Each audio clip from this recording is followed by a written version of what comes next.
Hello everyone, तो आज हम फिर से लाए हैं साइंस का दो ऐसे क्वेश्चन जो आपके एग्जाम 2022 में आना तय है। तो चलिए आज के क्वेश्चन को जानते हैं। आप लोग स्क्रीन पे देख भी रहे हैं कि पहला क्वेश्चन यहाँ पे 16 नंबर का है कि प्रकाश का वर्ण विक्षेपण क्या है, स्पेक्ट्रम कैसे बनती है। दोनों क्वेश्चन मिला करके दोस्तों आपको 2 मार्क्स में आपका एग्जाम में 2022 में आना तय है। तो देखिए प्रकाश का वर्ण विक्षेपण, दोस्तों वर्ण का मतलब होता है रंग और विक्षेपण का मतलब होता है टूटना, यानी रंगों को टूटने की क्रिया को हम लोग वर्ण विक्षेपण कहते हैं। और ये रंग तभी टूटेगा जब हम किसी भी श्वेत प्रकाश को किसी प्रिज्म से होकर के गुजारते हैं। यानी ये प्रिज्म है, सपोज कीजिए ये प्रिज्म है, इस प्रिज्म से किसी भी श्वेत प्रकाश को, इस प्रिज्म से जब किसी भी श्वेत प्रकाश को हम गुजारते हैं तब ये 7 रंग में टूट जाती है और इसी 7 रंगों को टूटने की क्रिया को हम लोग वर्ण विक्षेपण कहते हैं, जैसे आप लोग यहाँ पे फिगर में देख पा रहे होंगे। और इस सबसे वर्ण विक्षेपण में सबसे ऊपर में आपको यहाँ पे रेड कलर का दिखता होगा, यानी लाल रंग का होता होगा, और सबसे नीचे में वायलेट कलर यानी बैंगनी रंग होता है। तो ये भी आपको ऑब्जेक्टिव में बहुत बार पूछा गया है। तो देखिए कि वर्ण विक्षेपण क्या है। तो जब श्वेत प्रकाश को किसी प्रिज्म से होकर गुजारा जाता है तब यह श्वेत प्रकाश 7 रंग में टूट जाती है। इसी 7 रंगों को टूटने की क्रिया को वर्ण विक्षेपण कहते हैं। और उसके बाद यहाँ पे टूटा, यहाँ पे एक रंगीन पट्टी बनती है। आप लोग इस फिगर में देख पा रहे होंगे, यहाँ पे 7 रंग की एक रंगीन पट्टी बनती है। इसी पट्टी का नाम होता है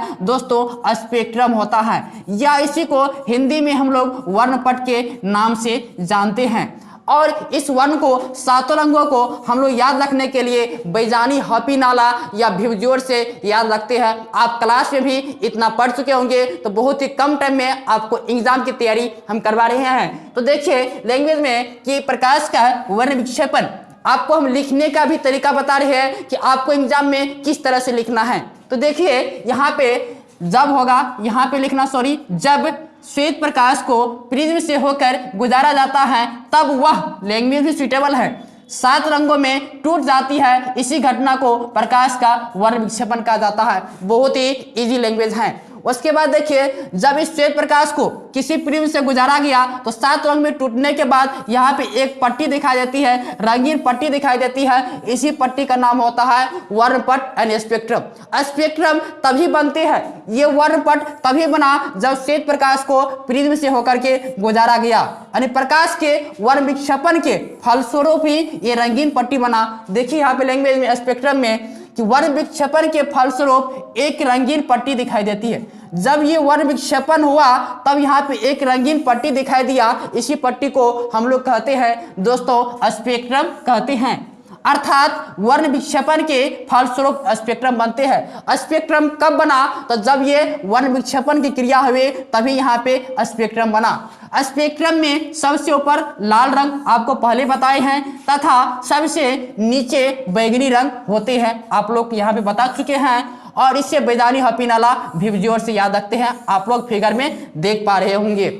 उसके बाद देखिए सेकेंड क्वेश्चन आपको बताने वाले हैं जो आपके एग्जाम में बहुत बार पूछा जा चुका है। तो चलिए यहाँ पे सेकेंड क्वेश्चन हम लेते हैं। और ये क्वेश्चन दोस्तों पूरा कंफर्म है कि 100% आपके एग्जाम 2022 में आना तय है। हम अभी इंपॉर्टेंट क्वेश्चन ही आपको सामने आंसर के साथ ला रहे हैं। तो चलिए जानते हैं कि क्वेश्चन क्या है कि प्रत्यावर्ती धारा एवं दृश्य धारा में अंतर स्पष्ट करें। दैट इज अल्टरनेटिंग करंट और डायरेक्ट करंट में हमें अंतर ज्ञात करना है। और ये है 2 मार्क्स में। दोस्तों 2 मार्क्स में क्वेश्चन बहुत बार पूछा गया है, 2022 में भी संभावना है 100% की। तो देखिए इधर लिखी है प्रत्यावर्ती धारा अल्टरनेटिंग करंट, और देखिए इधर हम लिखे हैं, आप लोग देख पा रहे हैं दृश्य धारा डायरेक्ट करंट। देखिए प्रत्यावर्ती नामे से स्पष्ट है, प्रत्यावर्ती, प्रत्या दोनों, यानी दोनों दिशा में ये प्रवाहित होगा।